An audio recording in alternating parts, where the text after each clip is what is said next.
क्या हुआ? मौत को इतना नजदीक देखने से पांव कांपने लगे। एसीपी आज तक अपनी मौत को अपनी हथेली पर लेकर ही चला है, समझे? मौत से कभी डरा नहीं है वो। इतनी बड़ी बड़ी बातें हैं, अब बातों का वक्त नहीं है, अब एक्शन का वक्त है। कूदो एसीपी, छलांग लगाओ। 1 मिनट, लेकिन तुम पर कैसे विश्वास कर सकता हूं कि मेरे कूदने के बाद तुम इन तीनों को छोड़ दोगे? तुम्हारे पास और कोई चारा भी नहीं। कूदो एसीपी।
ये शो देखते वक्त तो पेट के दर्द की दवा साथ में रखनी चाहिए। हंसते हंसते पेट दर्द हो गया।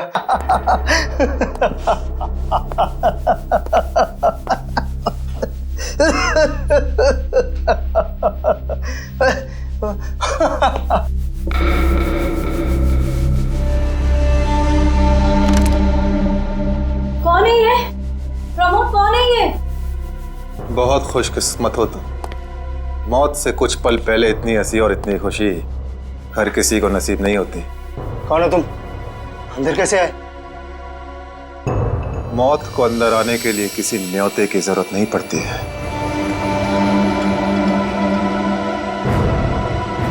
ये क्या कर रहे हो? मैंने क्या बिगाड़ा तुम्हारा? तो रुक जरा, पुलिस को। Happy birthday Tarika. Thank you Shreya. Thank you. Many happy returns of the day. Thank you Siddharth.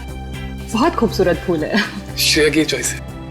हाँ वो तो है, श्रेया की चॉइस तो कभी गलत हो ही नहीं सकती। हाय सिद्धार्थ। हेलो। हाय श्रेया। हाय पूर्वी। काफी देर कर दी आने में। थोड़ा ट्रैफिक मिल गया रास्ते में। अरे फ्रेडी सर, ये गपागप खा रहे हो? आप तो बोल रहे थे डाइटिंग कर रहे हो। डाइटिंग ही तो कर रहा हूँ। इसके पहले तो मैं 5-5 प्लेटें एक साथ खा जाता था। क्या बात कर रहे हो? हमारे प्लान पे तो पानी फिर गया अभिजीत। अरे ऐसे कैसे? कुछ ना कुछ तो करूंगा मैं। कैसे? हृदय, उस कमरे में तुम्हारा कोई वेट कर रहा है। मेरा वेट कर रहा है? हाँ। कौन? तुम जाओ तो सही। अरे जाओ।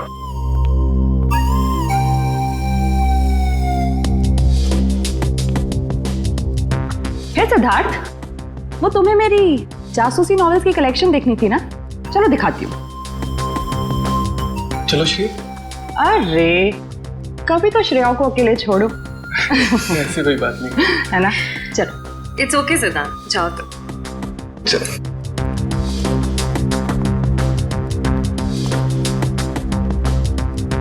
अरे श्रेया तुम यहाँ, वहाँ कमरे में कोई तुम्हारा वेट कर रहा है। कौन? अरे जाओ देखो तो सही। अरे सर,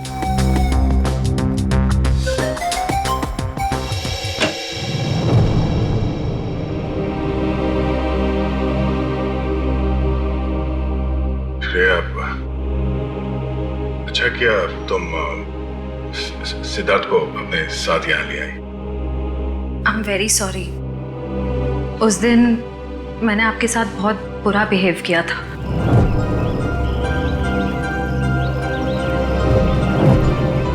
छोड़ो ना, मैं भूल गया हूँ, तुम भी भूल जाओ। काश भूल पाना इतना आसान होता। जिंदगी कितनी सिंपल हो जाती ना। श्रेया, ये यादें ही तो है जो उदास दिलों को जिंदगी जीने का हौसला देती है। अगर यादें ही ना हो तो जिंदगी कितनी बोरिंग हो जाएगी। तो क्या तुमने सिद्धार्थ से शादी करने का फैसला कर लिया? मेरा दिल कुछ और कह रहा है, दिमाग कुछ और। मैं जानता हूँ श्रेया, हमारे काम में हम दिल की नहीं दिमाग की सोचते हैं, मगर एक बार सीआईडी ऑफिसर ने एक आम लड़की की तरह सोचो, दिल का इस्तेमाल करो, उसकी आवाज सुनो। मेरे दिल में तो एक ही इंसान का नाम गूंजता रहता है और वो नाम है श्रेया। सिद्धार्थ। सिद्धार्थ प्लीज, सिद्धार्थ मेरी बात तो सुनो प्लीज। अब सुनने को बाकी क्या रह गया? पूरी हकीकत मैंने अपनी आंखों से देख ली। तुम दया से प्यार करती हो ना?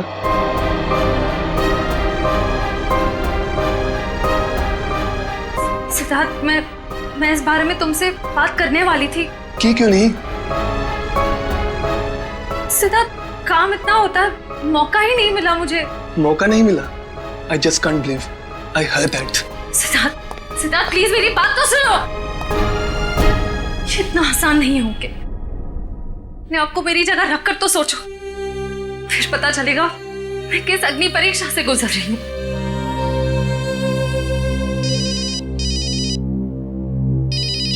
हेलो, कौन? सर, दोनों पति पत्नी थे, प्रमोद और शांति। सर, हमने कभी सपने में भी नहीं सोचा था कि हमारे होटल में ऐसा कुछ होगा। एक मिनट, आप बाहर खड़े रहिए।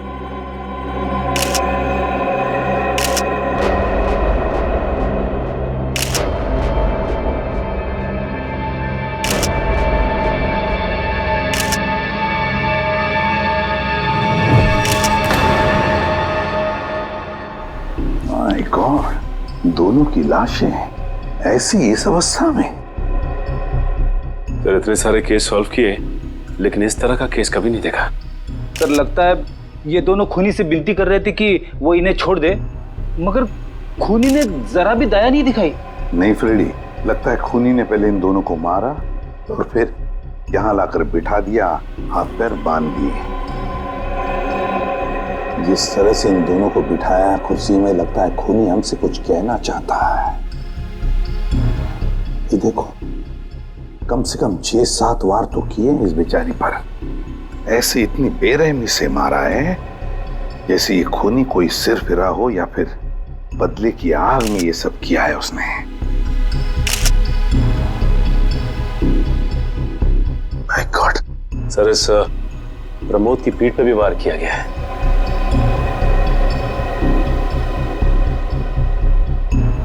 क्या हुआ? सर, इसकी सांसें चल रही है, जिंदा ही। प्रमोद जिंदा है? तुम्हें जल्दी से इसे हॉस्पिटल ले जाओ, इसका जिंदा रहना बहुत जरूरी है। संभाल के, चल। आजा।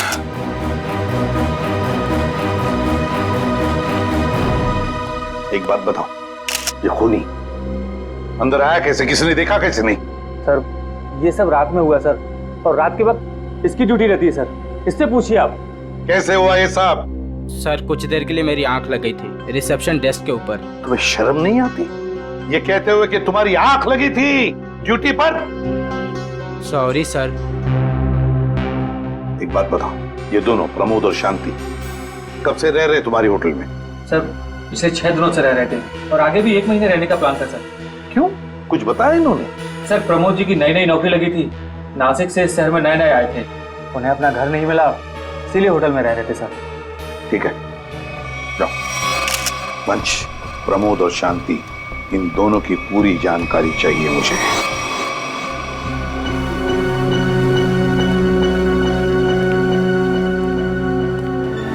हाँ सचिन, ये प्रमोद कैसा है? सर, डॉक्टर ने ऑपरेशन शुरू कर दिया है, थोड़ी देर में पता चल जाएगा सर। लगता है सचिन, ये खूनी शांति को ही मारने आया था, प्रमोद को नहीं।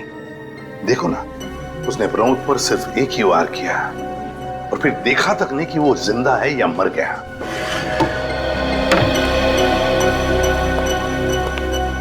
डॉक्टर साहब, कैसा है प्रमोद? हमने प्रमोद को बचा तो लिया है, मगर मगर क्या?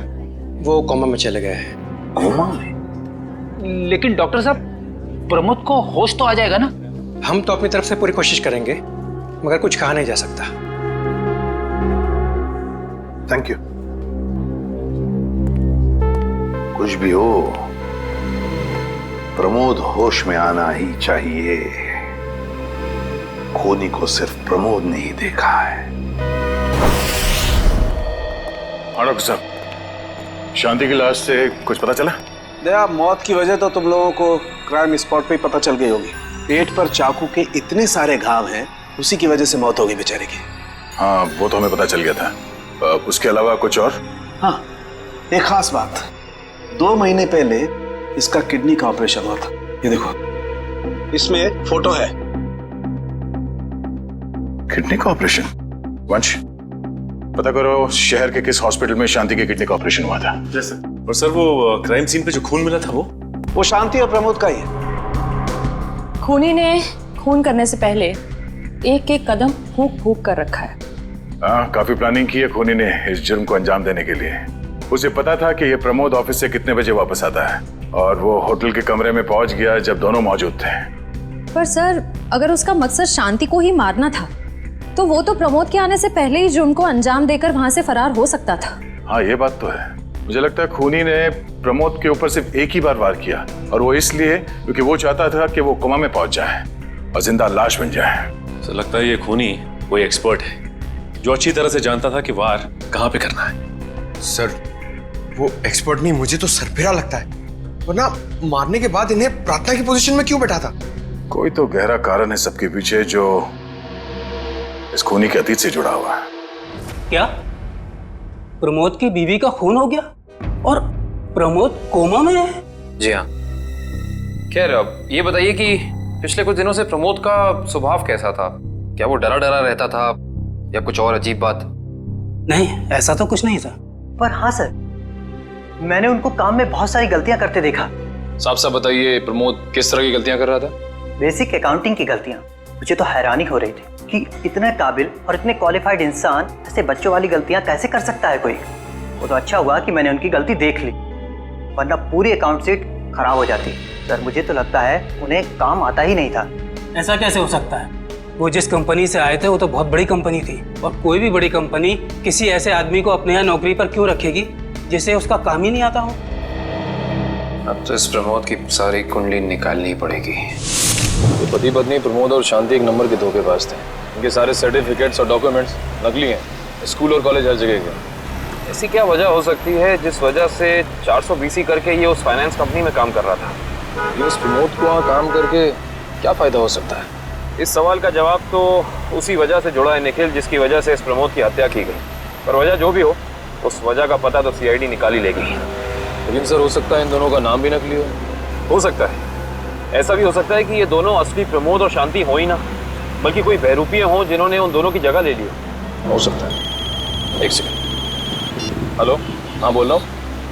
हाँ, कौन सा hospital? Okay, thank you so much. क्या हुआ निखिल?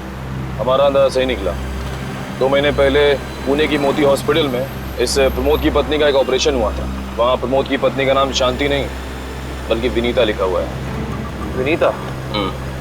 मोती हॉस्पिटल, पुणे।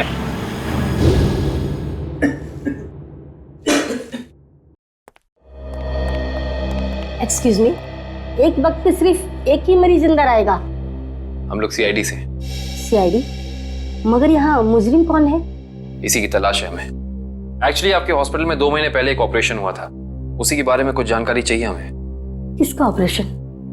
ये दोनों आपके हॉस्पिटल में आए थे? ये तो मिसेस विनीता कुमार हैं। हाँ, मिसेस विनीता कुमार। और ये इनके पति, इनकी मौत हो गई?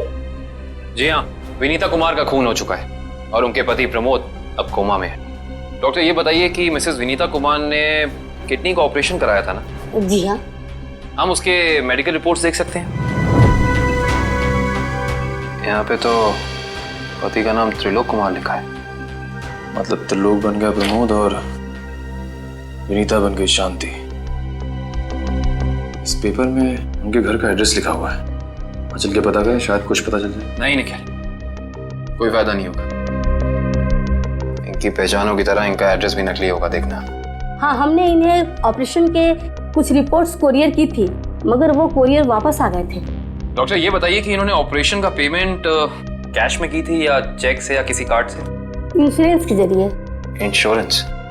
उस इंश्योरेंस कंपनी के कोई कागजात, कोई डॉक्यूमेंट्स हैं आपके पास? हाँ, इसी फाइल में होंगे। गुड।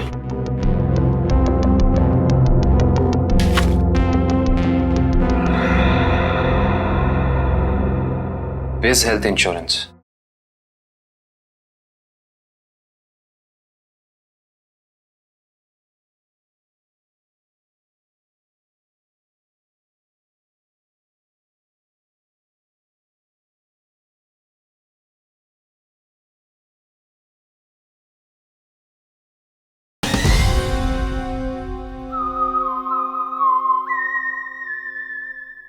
अंकित, सभी अकाउंट्स और सभी खाते अच्छी तरह से बंद हो जाने चाहिए। कल शाम 5 बजे तक ऑडिटर आ जाएगा।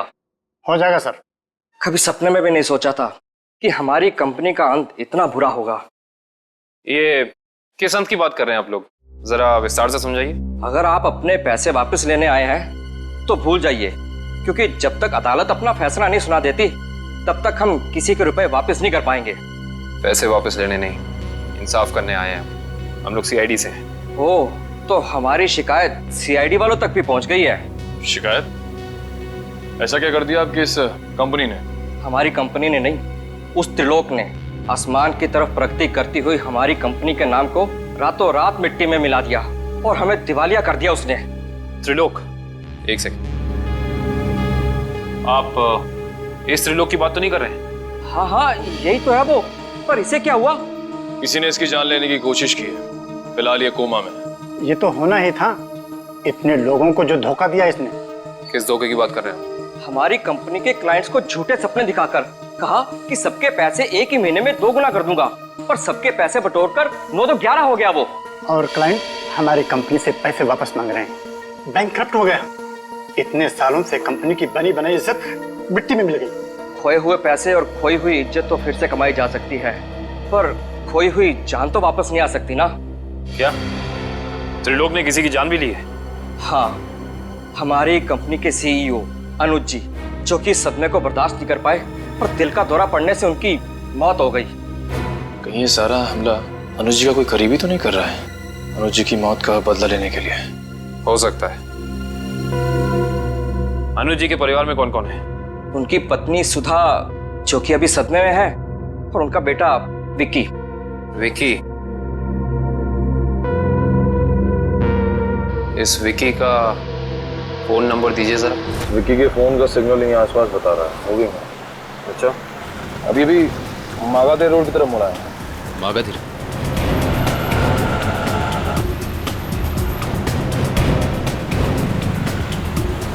देखो सिग्नल, कुछ पता चला?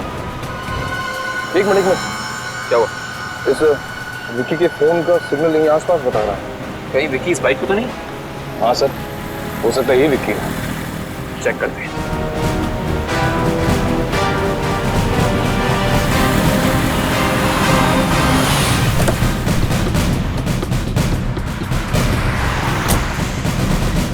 सुनो भाई साहब, तुम ही विक्की हो? हाँ, और ये क्या बदतमीजी है? तुम लोग मेरा नाम कैसे जानते हो? तुम्हारा नाम और तुम्हारे सारे कारनामों के बारे में जानते हैं हम। सीआईडी।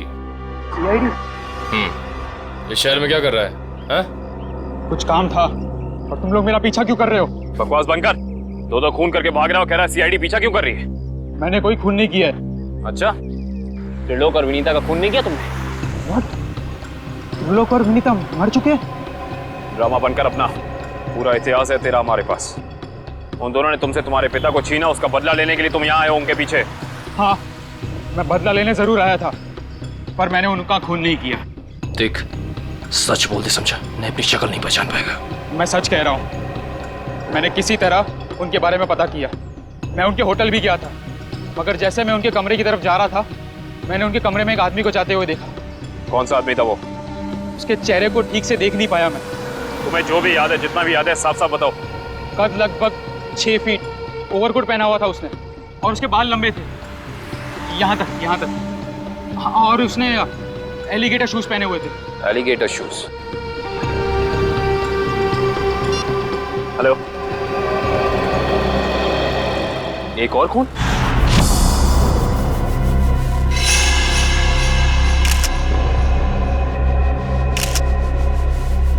लाश ऐसे अजीब ढंग से क्यों बैठा है? कमाल है सर, पिछले वाले केस में खूनी ने उन दोनों को होटल में चाकू मारकर प्रार्थना वाली पोजीशन में बैठाया था और इसे गोली मार के इस तरह से। लगता है दोनों का खूनी एक ही है। गोली सीधे माथे के बीचों बीच मारी है। अगर ये सीरियल किलर होता तो इसे भी चाकू से मारता सर, क्योंकि विनीता को उसने चाकू से मारा था, इसे तो गोली मारी। हाँ, मगर लाशों को ऐसे एक ही ढंग से बिठाना क्या दो अलग अलग खूनी करेंगे? मुझे लगता है दोनों का खूनी एक ही है। और जिस वक्त इस तिग्मांशु का खून हुआ, लगता है खाना खाने ही वाला था।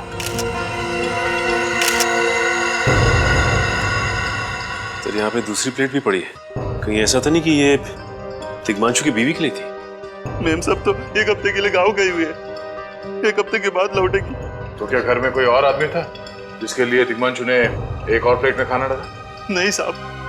अच्छा, जब तुम घर वापस आए उस वक्त ये दरवाजा खुला था या बंद था? नहीं साहब, बंद था। तो फिर तुम घर के अंदर कैसे आए? साहब ने एक चाबी मेरे पास भी दे रखी है। तो जो कोई भी था, ऐसा लगता है कि तिग्मांशु उस आदमी को जानता था। एक काम करो सचिन, पंकज, घर की अच्छी तरह से तलाशी लो, देखो कुछ मिलता है क्या।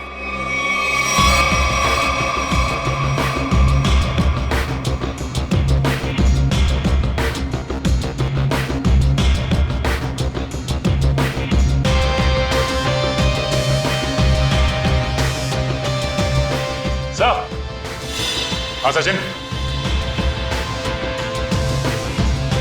सचिन, ये देखिए सर, यहाँ से शीशा निकाला गया है, चिटकनी खोली गई है और यहाँ से बाहर जाने का रास्ता भी है। मतलब कोई अंदर यहाँ इस खिड़की से आया था?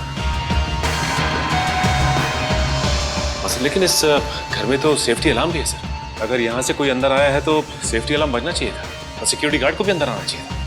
अब इसका जवाब तो सिक्योरिटी गार्ड ही देगा।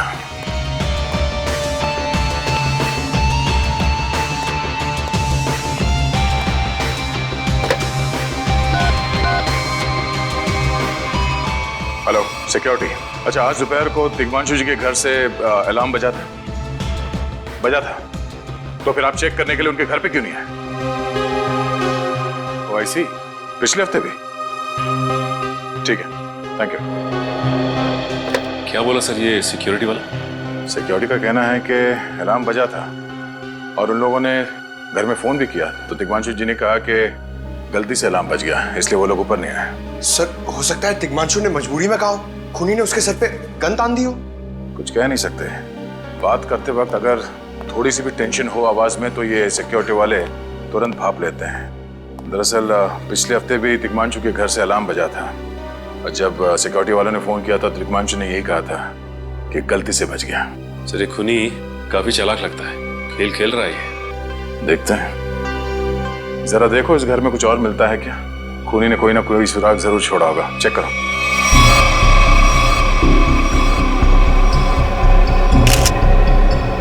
सर एक मिनट सर।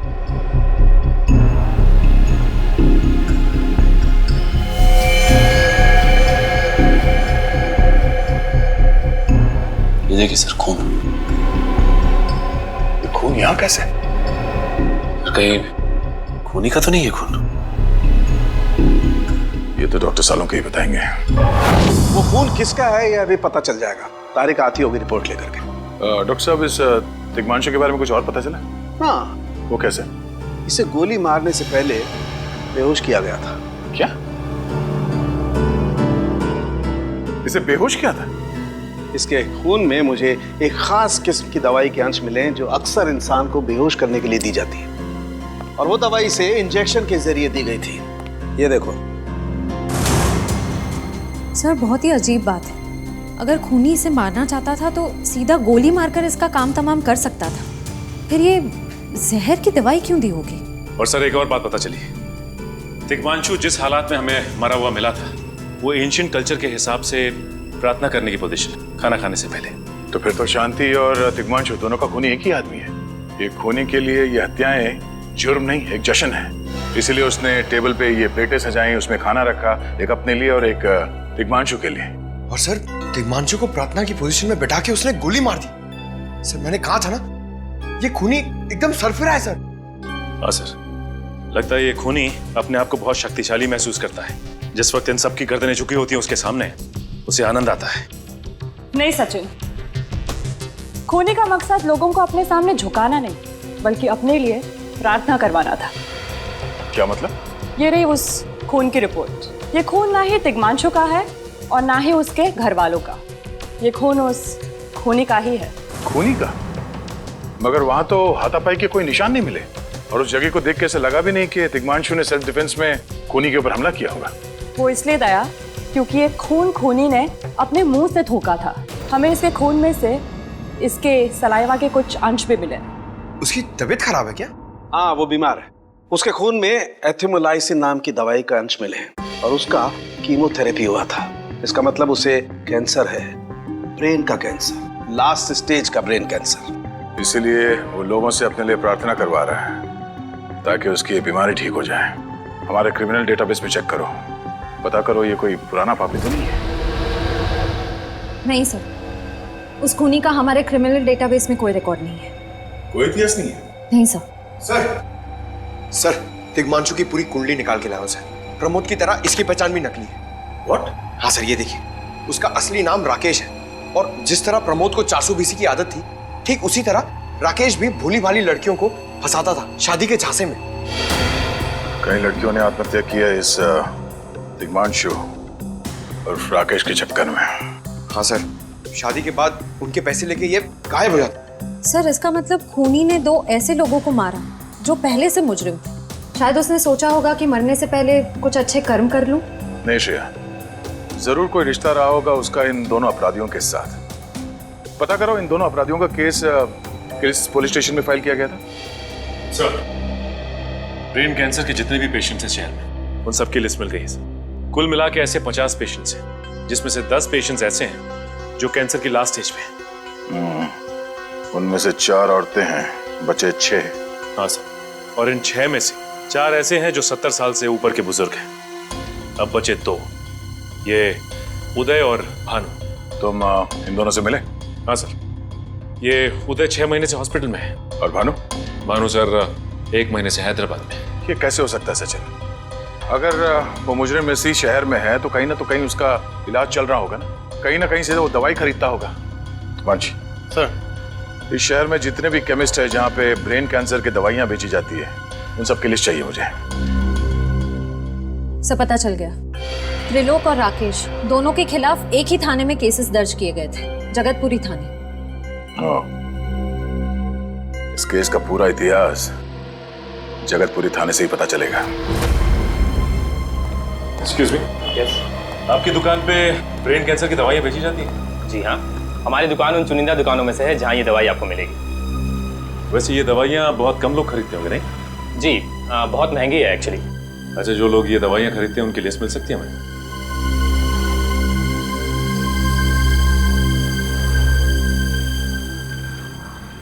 ये रही वो लिस्ट।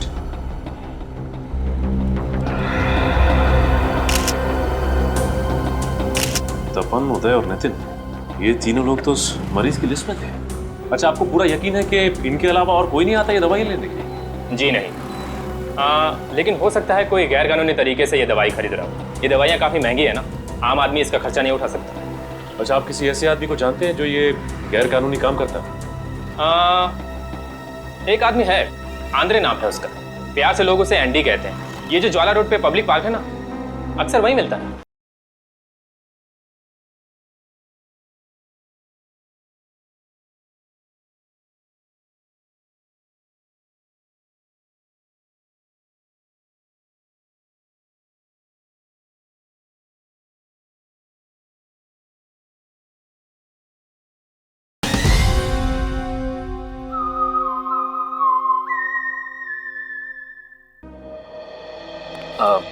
कांस्टेबल सुनील।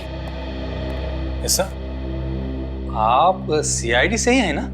हाँ, हमारी बात शायद आप ही से हुई थी। सर बताइए, कांस्टेबल सुनील आपके लिए क्या कर सकता है? सुनील जी, हाल फिलहाल में इस रिकॉर्ड रूम में कोई चोरी वगैरह हुई थी क्या? चोरी नहीं तो सर, अब यहाँ वाला कोई चोरी कैसे करेगा? सुनील, फिर आप एक हेल्प कर सकते हैं हमारी। हमें 2 मुजरिमों की फाइल चाहिए। एक का नाम है त्रिलोक कुमार और दूसरे का राकेश भिवेन। एक मिनट सर, क्या नाम बोले? राकेश? राकेश भिवेन।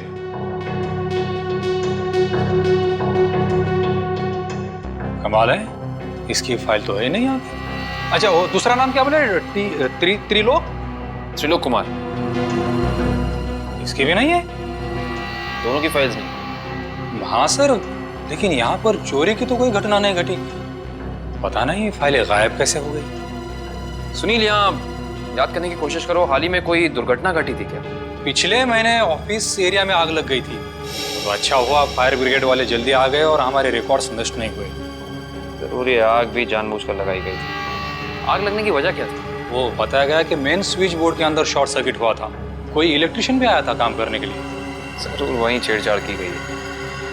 उस इलेक्ट्रिशियन का कोई आता, कोई पता, कोई कांटेक्ट है? दूसरे कांस्टेबल के पास था, लेकिन वो तो रिटायर होकर गांव चले गए।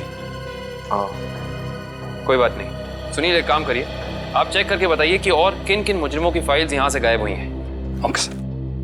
पता तो चले आखिर अगला शिकार है कौन इस अनोखे खूनी का। ये ले पैसे। अरे ये दवाइयाँ तो असली है ना। अरे अंकल जी, ये जो शक की बीमारी है ना, कैंसर से भी ज्यादा खतरनाक है। अगर आपको यकीन नहीं है कि ये दवाई असली है या नहीं, तो खुद जाकर दुकान से क्यों नहीं खरीद लेते? अरे तुम तो बुरा मान गए, मैं तो बस ऐसे ही पूछ रहा था, मेरा मतलब वो नहीं। जानते हो, इस तरह से दवाइयाँ बेचना और खरीदना दोनों गैर कानूनी है। आखिर तुम्हारा कोई फायदा नहीं है। मैंने सुना था कि सीआईडी बड़े बड़े केस हैंडल करता है। मैं तो छोटा मोटा चोर हूँ, जाने दो ना साहब। हाँ मिस्टर छोटे चोर, ये बताओ कि तुम्हारे पास से ये दवाइयाँ खरीदने के लिए कोई ऐसा आदमी आता था जो 6 फीट लंबा था और लंबे लंबे बाल थे उसके, और वो एलिगेटर वाले शूज पहनता था? हाँ, वही जो आगे से नुकीला होता है। हाँ, आया था चिराग। आप लोग चिराग को ढूंढ रहे हो? हाँ।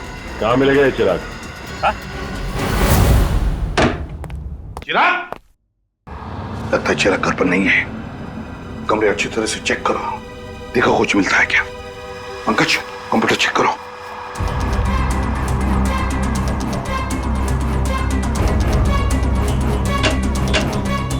सर, ये देखिए, पूरी अलमारी गन्स और चाकू से भर रखी इस चिराग ने। My God.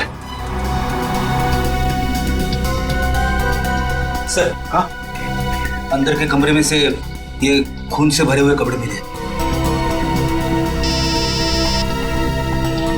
Police record room से फोन है। देखो। हेलो जी, कहिए। कौन? संदीप, स्वाधीन और हेमंत।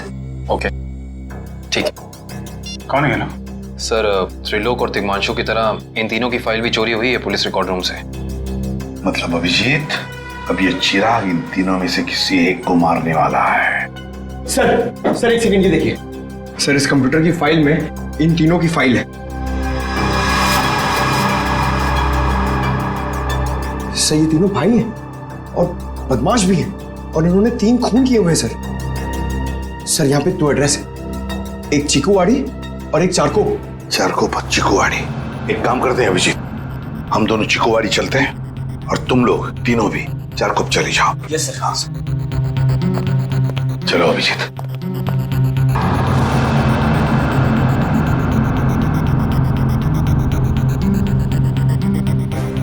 क्या हुआ सर? अभिजीत, ये पेन, ये मेरा पेन है अभिजीत।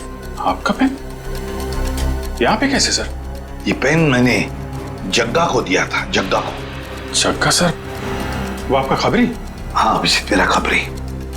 मगर जग्गा तो मर चुका है सर।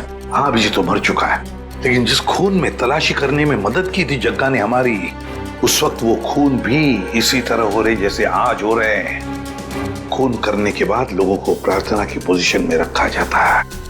चलते हैं सर। नहीं अभिजीत, क्योंकि अभिजीत जिस तरह से वो खून किए जा रहा है, लगता है मुझे संदेशा भेज रहा है, तो मुझे मिलना चाहता है अकेले में।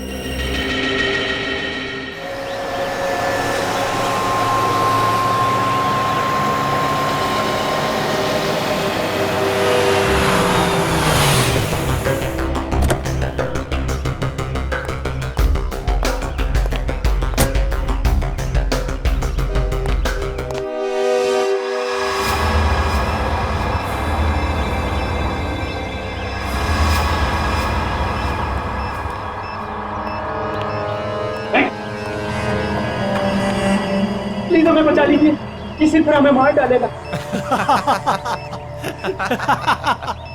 घबराओ मत, मैं इसे भी प्रद्युम्न हूं, कुछ नहीं होने दूंगा तुम्हें। इनकी बातों को ज्यादा सीरियसली मत लेना। इन्हें तो झूठे वादे करने की आदत है, और इतनी बड़ी बड़ी बातें करने से पहले एसीपी जरा मेरा इंतजाम तो देख लो। बस रिमोट के इस बटन को दबाना है और ये तीनों हमेशा के लिए बूम धरती से गायब। क्यों कर रहे हो तुम ये? क्या गलत कर रहा हूँ? हाँ बोलो।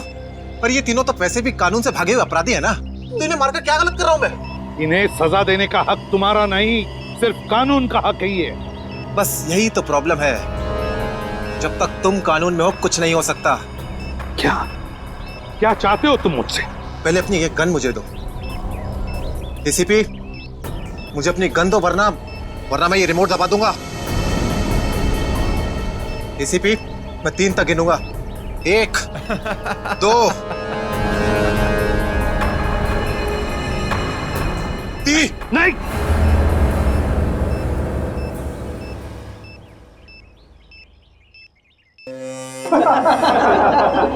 बहुत अच्छे, बहुत अच्छे। तो तुम जानना चाहते थे ना कि मैं तुमसे नफरत क्यों करता हूं? हाँ। जग्गा खबरी का नाम ध्यान है? याद है मुझे, मैं उन्हीं का बेटा हूं। पता चल चुका था मुझे। एसीपी तुमने मेरे पिताजी से वादा किया था ना कि तुम उनका बाल भी बाका नहीं होने दोगे, फिर क्यों नहीं बचा सके उन्हें? बोलो। देखो चिराग, तुम्हारे पिताजी की मौत का बोझ आज भी मेरे दिल पर है। बंद करो ये तुम्हारा नाटक। उस वक्त कहां थे तुम जब मेरे पिताजी की मौत के बाद मैं और मेरी मां दर दर की ठोकरें खा रही थी? खाने के पैसे तक नहीं थे हमारे पास। तो तुम मेरे पास चले आते, मैं कुछ मदद कर सकता था तुम्हारी। क्या कर लेते तुम? हाँ, सिवाय झूठे वादों के। तुम्हें पता है एसीपी, मुझे कैंसर है, आखिरी स्टेज, और ये इसीलिए क्योंकि मेरी मां के पास पैसे नहीं थे मेरे इलाज के लिए। मैं तुम्हारा दुख समझ सकता हूँ चिराग, तुम्हारी तकलीफ समझ सकता हूँ, मगर इन तीनों ने क्या बिगाड़ा है तुम्हारा? तुम इन तीनों की जान बचाना चाहते हो? हाँ। तो तुम्हें अपनी बलि देनी होगी। क्या मतलब? मतलब तुम इस बिल्डिंग से छलांग लगानी होगी, ताकि फिर कोई जग्गा खबरी सीआईडी का शिकार ना बने।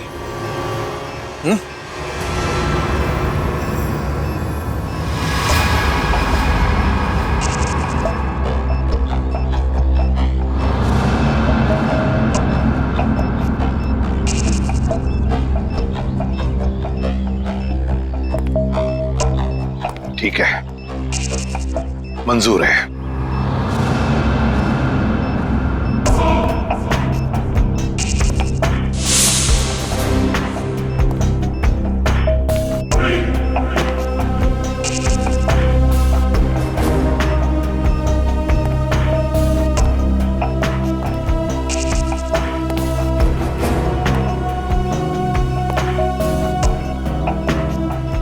चढ़ो एसीपी, चढ़ो।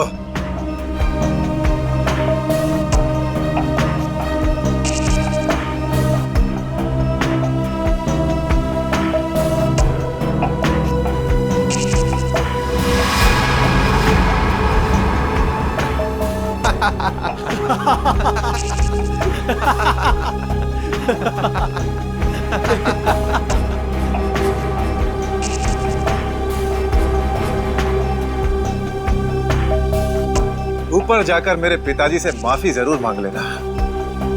क्या हुआ? मौत को इतना नजदीक देखने से पांव कांपने लगे? एसीपी आज तक अपनी मौत को अपनी हथेली पर लेकर ही चला है, समझे? मौत से कभी डरा नहीं है वो। इतनी बड़ी बड़ी बातें, अब बातों का वक्त नहीं है, अब एक्शन का वक्त है। कूदो एसीपी, छलांग लगाओ और अपनी ये बेहतरीन जिंदगी को अलविदा कह दो। चलो। 1 मिनट, मैं जरूर कूदूंगा, लेकिन तुम पर कैसे विश्वास कर सकता हूं कि मेरे कूदने के बाद तुम इन तीनों को छोड़ दोगे? तुम्हारे पास और कोई चारा भी नहीं है। कूदो एसीपी, वरना मैं इस रिमोट का बटन दबा दूंगा।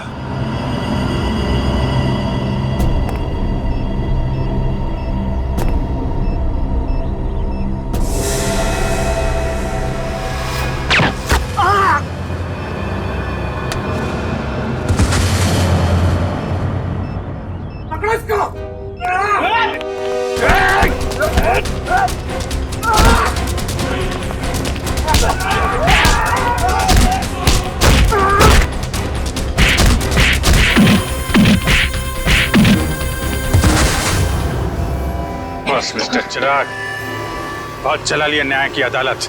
सीआईडी का काम सीआईडी को सौंप दो। फ्रेडी, पंकज, उन तीनों के शरीर से बॉम्ब हटा दो संभाल के। और तुम मेरे दोस्त, मेरा कबरी जग्गा के बेटे लगते ही नहीं। उस बेचारे ने तो अपनी जान कुर्बान की हमारी मदद करने में, कानून की मदद करने में।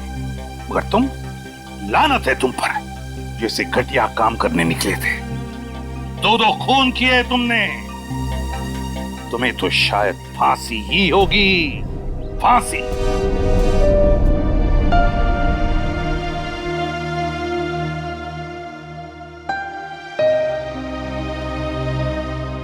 बड़े बुजुर्ग कह गए कि अगर कोई चिंता सताए तो उस चिंता को अपने कलेजे के अंदर अंगार बनने नहीं देना चाहिए। कलेजा जल जाता है। मुझे कोई चिंता नहीं सता रही है। In fact I think I am the luckiest girl in the world right now. CID में सब मेरे काम से खुश हैं। मेरे पास तुम दोनों जैसे दोस्त हैं। मेरी शादी होने वाली है। एक लड़की को और क्या चाहिए होता है? शायद प्यार। प्यार भी तो है ना मेरे पास। मम्मी पापा का प्यार, दोस्तों का प्यार और सिद्धार्थ का प्यार। जुबान की बात दिल से मेल नहीं खा रही है श्रेया। मतलब ये कि दिल की बात जुबान पे लाने का वक्त आ गया है श्रेया। वो श्रेया कहाँ गई? हाँ, जो अपने सारे डिसीजंस खुद लेती थी, जिसे पता था कि उसको अपनी जिंदगी में क्या चाहिए। हाँ श्रेया, अब वक्त आ गया है। तुम्हें किसी एक को चुनना ही होगा। और अगर तुमने एक स्ट्रॉन्ग डिसीजन नहीं लिया ना, तो उसका असर तुम्हारी जिंदगी पर नहीं, बाकी दो जिंदगियों पर भी पड़ेगा। मैं क्या डिसीजन लूं? किसे चुनूं? उस इंसान को जिसे मैं बहुत प्यार करती हूं, पर उन्होंने कभी अपने प्यार का इजहार नहीं किया, या शायद वो मुझसे प्यार करते ही नहीं, या फिर उस इंसान को जो मुझसे बहुत प्यार करता है, मुझे पलकों पर बैठा कर रखता है। मगर यहाँ पे इम्पोर्टेंट सवाल ये है कि तुम किससे प्यार करती हो? नहीं तारिका, यहाँ ये बात इम्पोर्टेंट है कि अब मैं पीछे नहीं हट सकती। मेरे किसी भी डिसीजन से ना सिर्फ सिद्धार्थ को, बल्कि उसकी और मेरी फैमिली को बहुत दुख होगा। बच्चों जैसी बातें मत करो श्रेया। हर माँ बाप चाहते हैं कि उनके बच्चे को जिंदगी की हर खुशी मिले। तुम सिद्धार्थ के साथ खुश नहीं रह पाई तो क्या अंकल आंटी खुश रह पाएंगे? और अगर तुम खुश नहीं रही तो क्या सिद्धार्थ खुश रह पाएगा? तुम्हारा एक कदम श्रेया बहुत सारी जिंदगियों को अफेक्ट करेगा। तुम बस दिल से काम लो। देखो, दिल हमेशा सही रास्ता दिखाता है। ठीक है, अब से मैं अपने दिल की बात सुनूंगी। अगर मैं किसी भी कदम पर कमजोर पड़ जाऊं तो तुम दोनों को मुझे सही रास्ता दिखाना होगा। हाँ, लेकिन एक शर्त पे। कैसी शर्त? तुझे आइसक्रीम खिलानी पड़ेगी। Of course.